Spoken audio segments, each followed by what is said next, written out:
Welcome to Hanging Out with Robert, that's me. This video is composed of things that I tinkered with throughout the day. For step-by-step detailed instructions of those tasks, you could click on the links in the comment section below. This video should contain tips and tricks of things that I've learned throughout the year. Now, I only plan on leaving this video posted for about 30 days. I hope you enjoy it. Thank you very much for watching. Finishing up my 3.8 mile walk. I raised the Fitbit step goal I have from 10,000 a day, which I was consistently doing about 11,000 without my walk, up to 15,000 a day Monday. This is day 3 or something like that, 3 or 4. Anyway,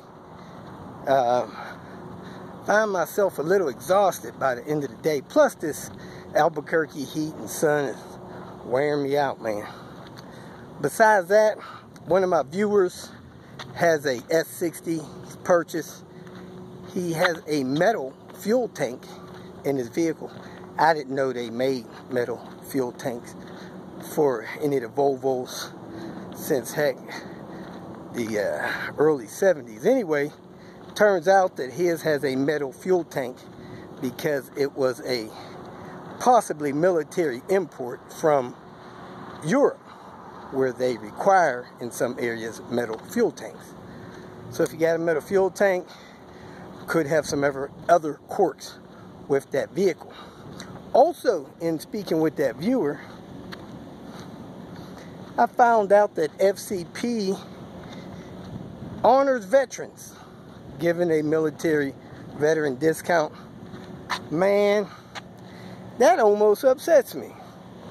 I've been buying parts from them several years, probably spent in excess of 20,000 of my own dollars through their checkout.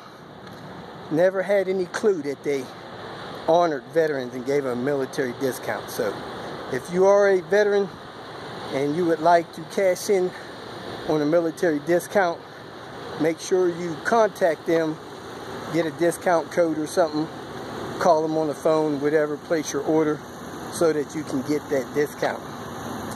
I tell people all the time, every $5 matters, every $5 counts.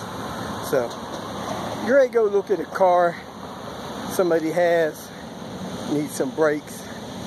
After I finish my walk here, I'm almost done. I'm going to be replacing the front and rear brake pads on this 99 Toyota Camry Solara. Probably most of the V6 Camrys are exactly like this, most of the 4-cylinder ones as well. Let's get started. The front caliper bolt is 14 millimeter, the rear caliper bolt is 12 millimeter. Need a screwdriver for relieving the tension on the caliper. C-clamp's good to have to compress the caliper if it doesn't compress all the way. Lug nuts are 21 millimeter, socket wrench, and all of your tools to jack and support the vehicle. Never want to get under the vehicle with a jack, so you need a jack stand. Screwdriver, pop the hubcap off. Then you want to break all the lug nuts loose before you jack the car. Before you jack the car, you want to set the parking brake and put something behind the wheels to stop the car from rolling back on you. And if you're on the slope like I am, you put them behind both of the downslope wheels. And if you're not on the slope, you put one in front and one behind the same tire on the opposite side that you're jacking. Car up in the proper spot, right there where you see those 2 slots. Put your jack stand under a frame support. Now go ahead and finish removing your lug nuts and your wheel. The wheel off, you come around the back side. The lower caliper bolt is 14 millimeter. You take that out. Then you take a screwdriver. You work it in the end of the caliper and you pry it out to you to collapse the piston. Then when you lift it up, you can see the piston is collapsed. If it's not collapsed all the way, you can use your C-clamp and finish collapsing that piston. So I finished collapsing the piston with the clamp. Now you pull the brake pads out one by one. you pull these little shims out if you have new ones, which I did. Everywhere there was contact, you want to spray that down with brake parts cleaner, and then put grease on everything where this stuff contacts to reduce squealing. But make sure you don't get no grease on your rotor. Grease on your rotor is not a good thing. Lubricated the edges of the pad, the clips, got them in. The kit came with 2 sets of clip. One set of clip is for narrow rotors. The other set of clip are for wide rotors. I got the lubrication on the piston. Now I'm getting ready to put this other pad in after I lubricate the edges of it. Then I'll rotate the caliper back down and put the bolt in it, torque it down. Edge, lubricate where the caliper will grab it, put it in. Shouldn't have any squeal. Place, slide the caliper down over it, put the bolt in it and torque it. I do not know the torque value, so if somebody knows it, put it in there. It's just a little bolt. Don't over tighten it. It's one of the common mistakes people make, over tightening things. So let me get that tight. We're all done on this side, front. We'll go to the rear. The rear is exactly the same. So that's on and snug. I'm going to jack the car up, remove the jack stand, lower the jack till the wheel's on the ground. Then I'm going to torque the wheels to the torque value they're supposed to be in a star pattern. Here, here, here, here, here. That way you don't warp the rotors. Here, that's where you place the jack, and that's where I place the jack stand. Suspension support. It's 3-wheel disc brake, so your drums are inside the rotor. You don't have to worry about that. Having the parking brake set, put your tool on that, take that loose, unscrew that, and you should be able to pivot that caliper up like you did on the front. Caliper also acts as the slide pin, so you do want to make sure these things have a little bit of lubrication up here on them. Actually, the slide pin is in here as well, so make sure all that stuff is lubricated. Brush an emery board or something, get the corrosion off of that nut screw so that you can lubricate it and put it back on as a slide pin. Now on the front ones, the slide pin is in the bracket. You work that out of the bracket, lubricate it, but you can see how smooth the slide pin moves by wiggling it back and forth like that. If it's nice and smooth, you're probably okay without tearing it apart. So in the calipers, fluid was coming out of the brake reservoir. So evidently somebody had been topping off the reservoir and it was relieving pressure. So has too much brake fluid in there. You could suck some out with a turkey baster or something. Drain some out somehow, but you don't want too much brake fluid in there. So let me get something so I can get a little bit of that out and we're all done. Chuck E. Cheese. Ooh, look at there. Just got finished working on one of these. Brake job. Man, look at them wheels. Probably why that thing in the junkyard. So, it's got 2 good mirrors on it. So I could probably come out here tomorrow, pop the mirrors off, and it'll be good to go. Yepper.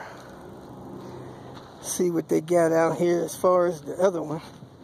Man, look like another one of these dang things. It's an 04. It's probably got different parts on it. Anyway, we'll go check a couple things. Probably be out here 15 minutes, 30 minutes. Get some of my steps in. Get out of here. Man, there's another one. Convertible. These things are popular going to the junkyard. Somehow I tripped the ABS light on that dang car.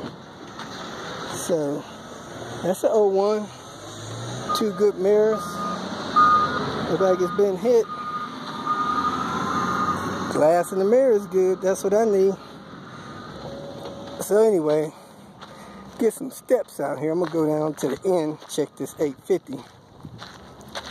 Looking for a tow hitch for Queen Bee. I sold the one that I was contemplating putting on there. Probably should have kept it. Wasn't nothing wrong with it. Had a good harness and everything. And I'm running up about 1,500 steps short of my raised 15,000 step goal. See if I can get it today. Right now I'm back here at this Ford Focus. Last night the engine locked up. Serpentine belt got wrapped up in here somehow. There's fragments of the belt. Took the idler pulley apart. Was reaching down there to pull the belt out. Dang thing bit me. Dripping blood everywhere. Somebody went to get me a band-aid. Anyway, I took those 3 10mm bolts out there, kind of tough. I'm going to see how to replace this idler, and they'll probably be good to go. Alright, so this pulley that I pulled off is a water pump pulley. I got all the belt fragments out of there, and it's turning okay. So, this is the power steering. The one under there is the AC. Then the crank. Then down there you got a idler. Then way down there you got a tensioner. And then you got the alternator up here. So, it's going to be fun putting a belt on there. But what we're going to do is put a belt on here. Let the car run. Cut on the AC. See if it bogs the engine down. If it bogs the engine down, the AC compressor is locked up and needs to be replaced. I am installing the Serpentine belt on a 2006 Ford Focus. I have the belt routed 90% of the way. We had an AC compressor lock up and throw the belt. Someone's YouTube instructions told us to pull this stuff out of the way. The belt is pretty much in place, except for down here where I got to get it around the crank. So there's the crank and there's the tensioner, which should take this 15mm boxed in wrench. So I'm going to put this 15mm boxed in wrench on, take the tension off, slide the belt around the crank, and I should be good to go. The tool on the tensioner, when I push it toward the back, it relieves tension. So I'm going to try to notch one more notch over, give me some more swing. You could use a ratchet, wrench, whatever you could get on there. So I'm going to set this down, try to angle it up here so you can watch me do this, and loop this belt over the crank.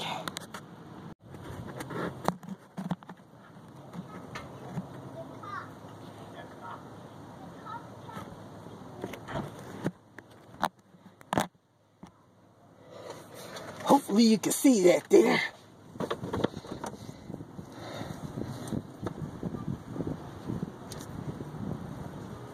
I'm pushing the tensioner back, getting slack in the belt. Don't have enough slack yet.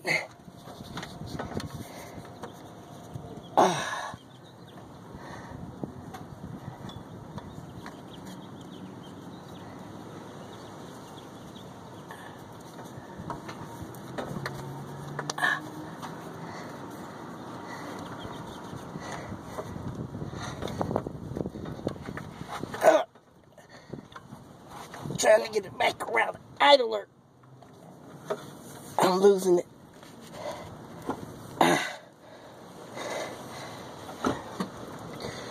Alright, I'm going to put a cheater on there and do this one more time to get it up around the idler, because it's off the idler right now. So let me put a cheater on that wrench.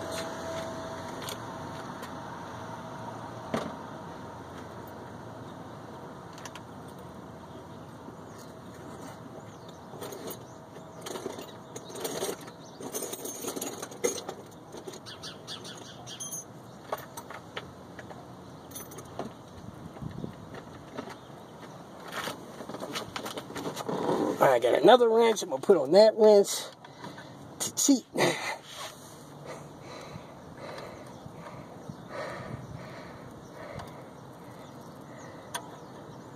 Alright, do that like that. Should give me some more leverage. Nice and easy.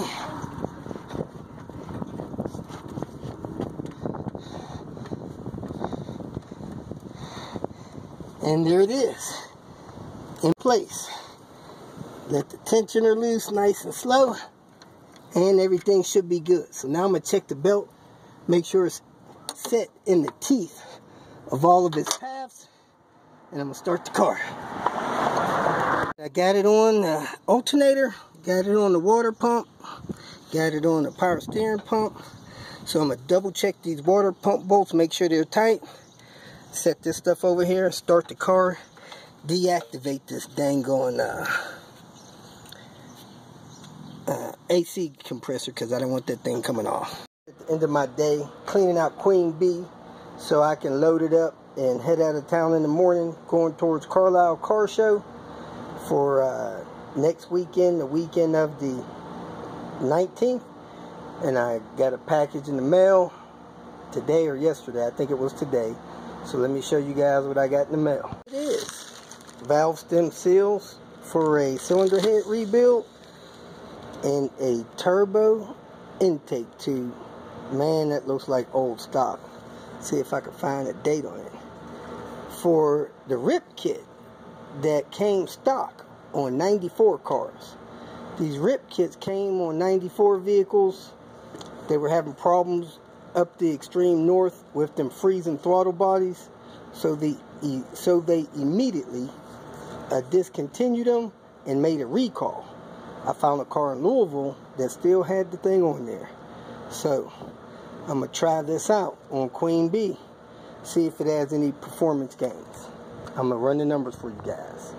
Thanks for watching. If you feel that this information was useful, please like it and share it with your social media friends. You can subscribe to my channel so that you will get notifications of future videos that I post. You can follow me on Twitter, and if you need to contact me directly, please visit my website. And if you have any questions, leave them below, and someone or myself will reply to them. Again, thank you very much for watching.